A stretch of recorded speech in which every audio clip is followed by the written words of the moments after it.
New Zealand MPs are disgraceful referring to Kiwis as non-Māori. The harm and division caused by the term non-Māori when referring to everyday normal New Zealanders, Kiwis, in public discourse, especially by MPs in Parliament, is outrageous. In New Zealand's public institutions, the phrase non-Māori has become a routine part of political speeches, policy documents and official reporting. No doubt intended as a neutral category, but the term non-Māori carries consequences that are far from neutral. The term non-Māori diminishes identity, undermines social cohesion and causes genuine hurt to many New Zealanders. The continued use of this language by MPs and government departments sets an appalling example to the general public and deserves far more scrutiny than it currently receives. Such name-calling is an outrageous disgrace. The most immediate problem is that non-Māori defines people by what they are not.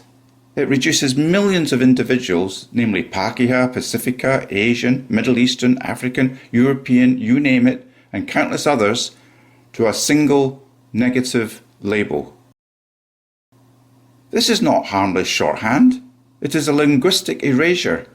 It tells people that their own cultural identities are irrelevant, that their histories and communities do not warrant recognition, and that their place in the national story exists only in contrast to someone else. No one wants to be defined by absence. No one wants to be told that their identity is simply everything that isn't Māori. This framing also reinforces an artificial binary that does not reflect the reality of modern New Zealand. The country is multicultural, diverse and complex, yet the language used in Parliament and government documents collapses that diversity into two categories, Māori and everyone else is non-Māori.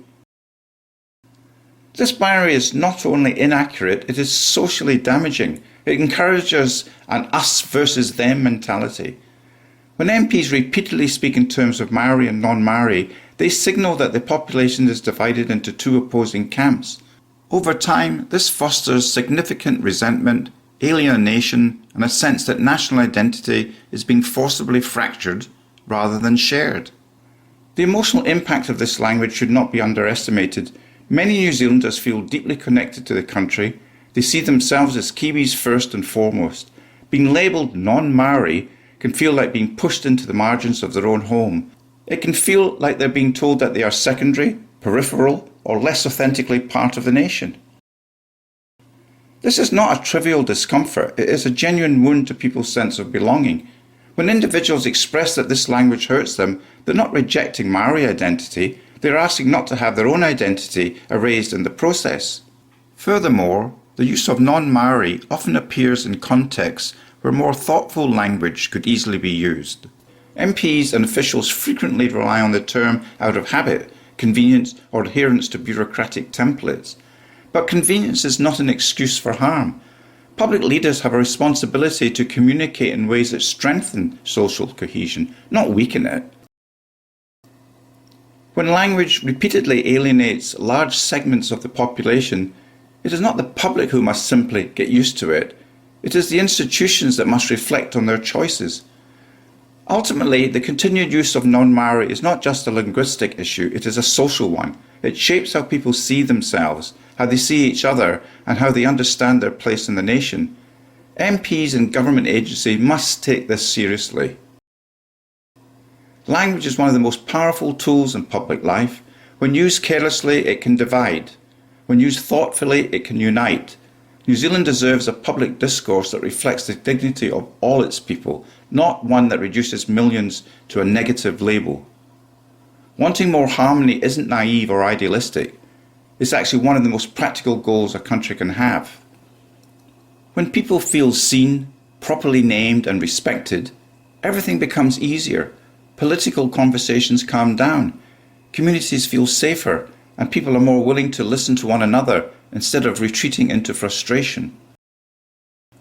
Harmony is more achievable when leaders understand the emotional impact of their words. Addressing these issues does not require abandoning the recognition of Māori.